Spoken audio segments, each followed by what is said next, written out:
Yeah. Came in 17. Damn. Give me my money.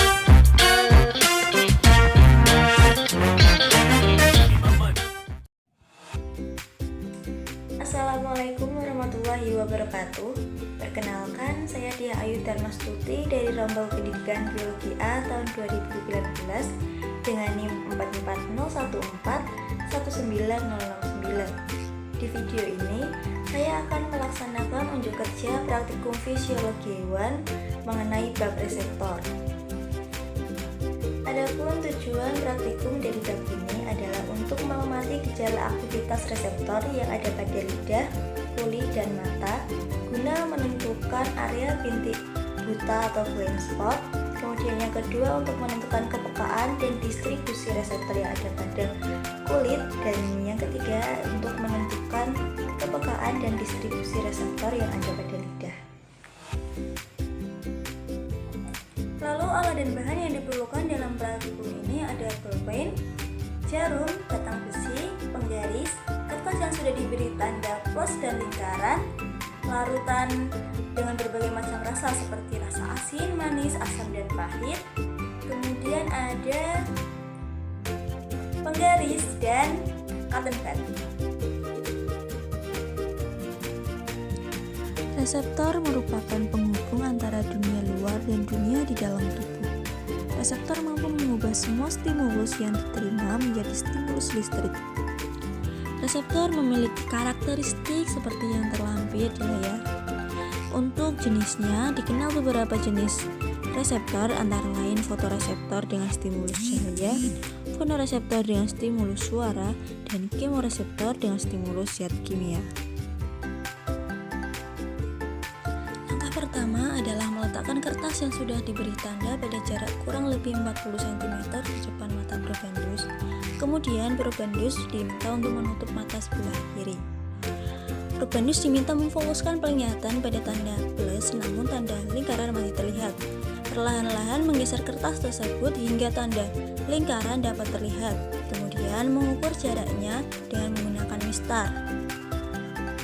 Perlahan-lahan menggeser kembali kertas tersebut menjauhi mata hingga tanda lingkaran tidak dapat terlihat oleh probandus. Kemudian ukur lagi jaraknya dengan menggunakan mistar. Ulangi langkah tersebut dengan menutup mata sebelah kanan. Langkah pertama adalah menutup mata probandus dan meminta probandus berkumur untuk membersihkan area pada lidah. Langkah kedua adalah mengambil salah satu larutan yang tersedia dengan menggunakan cotton pad dan menyentuhkan cotton pad tersebut pada lokasi tertentu di lidah probandus. Nah, sesuaikan rasa larutan dengan teori distribusi reseptor pada lidah. Kemudian, mencatat waktu yang diperlukan probandus untuk menyatakan rasa. Dengan cara yang sama, sentuhkan cotton pad pada lokasi yang tidak sesuai dengan teori distribusi rasa pada lidah. Kemudian meminta probandus untuk berkumur dan mengulanginya dengan larutan yang lain. Langkah pertama adalah membuat persegi pada telapak tangan dan ujung tangan, kemudian membuat titik-titik sebanyak 25 buah. Langkah kedua yaitu mengambil jarum lalu menyentuhkan pada titik yang terdapat di dalam persegi dan langsung mengangkatnya. Lalu menanyakan kepada probandus apa yang dirasakan. Langkah keempat, melakukan percobaan hingga sentuhan mengenai semua titik dan menghitung berapa macam rasa yang dirasakan probandus, lalu menghitung persentasenya. Lalu mengulangi langkah tersebut dengan jarum yang direndam air hangat dan air es.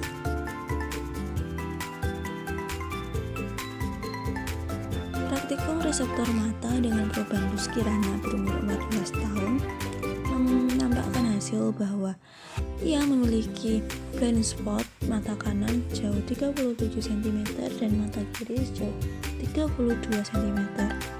Bintik buta merupakan area di retina yang tidak memiliki reseptor visual dan tidak mendapatkan informasi dari mata. Bintik buta tidak peka terhadap cahaya, maka bila pembiasan cahaya dari suatu benda jatuh di bagian bintik buta, maka bayangan benda tersebut tidak tampak. Berdasarkan teori, dapat diketahui bahwa titik buta setiap orang berbeda-beda. Hal tersebut dikarenakan ukuran bola mata, percembungan lensa mata dan jarak lensa ke retina pada tiap orang berbeda.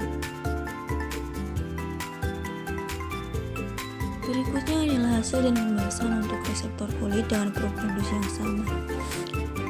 Hasilnya menunjukkan bahwa telapak tangan merasakan rasa panas sebesar 48%, dingin 56%, dan nyeri sebesar 48%.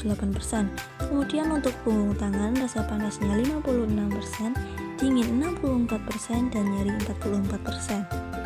Bila suatu rangsangan tertentu mengenai kulit misalnya panas, maka rangsangan tersebut akan diterima oleh corpus callosum, sedangkan dingin nantinya akan diterima oleh corpuscula callosum. Untuk rasa tekanan akan diterima oleh corpuscula pulsioner dan pacini. Rangsangan yang diterima oleh indera peraba selanjutnya akan diteruskan oleh syaraf sensori ke pusat peraba di otak. Di otak, rangsang diolah dan diartikan sehingga kita dapat merasakan sensasi rasa panas, dingin maupun tekanan. Sensitivitas reseptor kulit ini berbeda-beda setiap orang. Hal yang mempengaruhi sensitivitas antara lain adalah ketebalan lapisan dermis.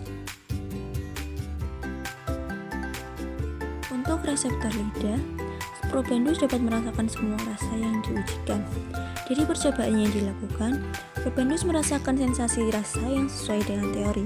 Hal tersebut menandakan bahwa lidah probandus tidak mengalami gangguan. Namun, sensitivitas setiap orang juga berbeda-beda. Ada beberapa hal yang dapat mempengaruhi sensitivitas indera perasa, antara lain usia dan suhu.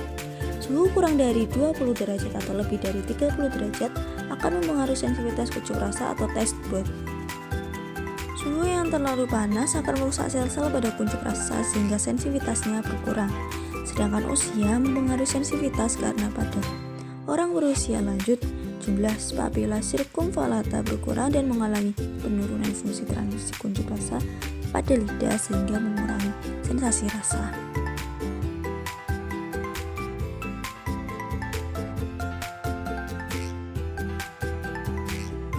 Sekian video unjuk kerja praktikum fisiologi hewan mengenai